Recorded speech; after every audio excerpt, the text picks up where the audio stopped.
Liam has spent a year watching life from the edges. Tonight, life pulls him in. This is the second story in my ongoing series about Liam Harding, a writer who sought solitude on a quiet Greek island, only to find that life refuses to be ignored. If you haven't read or watched the first story, The Quiet Routine, you can start there. All morning, Liam had watched the village transform. Old women dragged chairs from their houses into growing clusters around the square, their voices carrying up the hill as they debated the perfect arrangement. Children darted between them, stringing lights that would glow like earthbound stars once darkness fell. He recognized their game of chase by the shrieks and laughter, but the words they called to each other still escaped him. In his notebook, he wrote, "Children playing, string lights, chairs migrating like seasonal birds." Then he crossed it out. Some habits died harder than others. By late afternoon, the scent of baking bread began drifting up from Marina's bakery. Not the usual daily loaves, but the festival bread her mother's recipe demanded. Sweeter, richer, wrapped around threads of cinnamon and orange peel. The kind of detail that would have made perfect color for a story. His pen hovered over the paper again, then stilled. He watched Stavros and his sons setting up the grill, their movements practiced from years of festivals before this one. The older man's hands moved with certainty, even as his steps had slowed, showing his sons where each piece should go without words. Another story he might have once written, the passing of traditions, the unspoken language of family. Instead, he closed the notebook.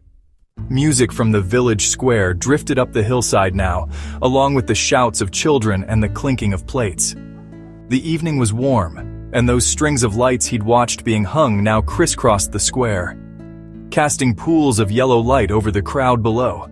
Someone was grilling lamb, the smell mixing with that fresh bread and the ever-present sea air. Liam sat at his usual table at the edge of things, notebook open but empty in front of him. A year ago, he'd have been writing everything down, collecting quotes, describing scenes, crafting the kind of color piece editors loved. Now his pen just hovered over the blank page. He caught fragments of conversation. "Did you hear about old Stavros's boat?" "My mother's recipe, of course." The kind of details that used to fill his articles. His fingers twitched toward his pen when Marina's aunt started telling stories about festivals from decades ago, when the lights were fewer but the dances lasted longer.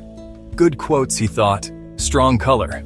Still taking notes? Giannis dropped into the chair across from him, pushing a glass of something amber across the table. His old friend's face was flushed from dancing, his usual fisherman's scowl replaced by a broad grin. The same grin Liam had first seen 11 months ago, when he'd found himself lost on the docks at dawn, looking for someone to explain the rhythm of fishing boats departing.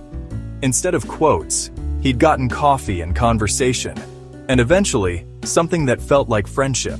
Not exactly, though you used to be my best source. Liam took a sip, ouzo, strong enough to make his eyes water. For fish stories, maybe. But you stopped writing those down months ago. Started living them instead. He leaned back, watching the dancers. Some things you can't capture in words anyway. Like what it feels like when the net comes up full. Like that morning, how my hands had ached for hours afterward. Like that. Like this. Some moments you have to be in, not just watch. A burst of laughter drew their attention. Someone had dropped a plate, and instead of cleaning it up, they'd started dancing around the broken pieces. More people joined in, clapping and shouting, "Opa!" Each time another plate shattered, the circle grew. The sound reminded Liam of ice breaking in spring, of things coming loose. You should join them. I don't know the steps. Nobody does right now. That's the point. The plates break, the perfect pattern shatters, and we dance anyway. Maybe that's worth more than any story about it. Marina appeared beside them, cheeks flushed from wine and dancing. Her apron was still dusted with flour from the day's baking, a detail he might once have noted down. Now he just noticed how her eyes caught the lantern light when she smiled. Enough hiding, writer. Your descriptions were beautiful, but now it's time to live what you wrote about. Her hand was warm when it caught his, flour soft and sure. Before Liam could protest, Marina had grabbed one hand and Giannis the other. The music seemed to surge around them, as if it too had been waiting for this moment. Liam found himself caught in the circle, pulled into the current of movement and joy. Someone pressed a plate into his hands. For a moment, he held it like the precious thing it was, like all the other fragile, perfect things he'd tried to preserve in words. Then he let it fall. The crash was lost in the music, but he felt the impact somewhere deep in his chest, like something breaking loose, like ice cracking, like spring arriving, like words finally falling away to leave only the moment itself. His notebook lay forgotten on the table, its blank pages waiting for a story he was finally too busy living to write. Tomorrow he'd probably regret this, the dancing, the ouzo, the broken plates. But tonight, for the first time in longer than he could remember, he wasn't thinking about tomorrow's story. He was just here. Feet stumbling over the cobblestones, hands gripped tight by people who'd stopped being characters in his observations and had somehow become something closer to family. The night air carried the salt of the sea and the sweetness of wine. Above them, the lanterns swayed in time with the music, and somewhere in the crowd, Marina was laughing. Liam closed his eyes and let the music move him. The story could wait. This moment, with its broken plates and perfect chaos, its flour-dusted hands and ouzo-warmed hearts, this moment was enough.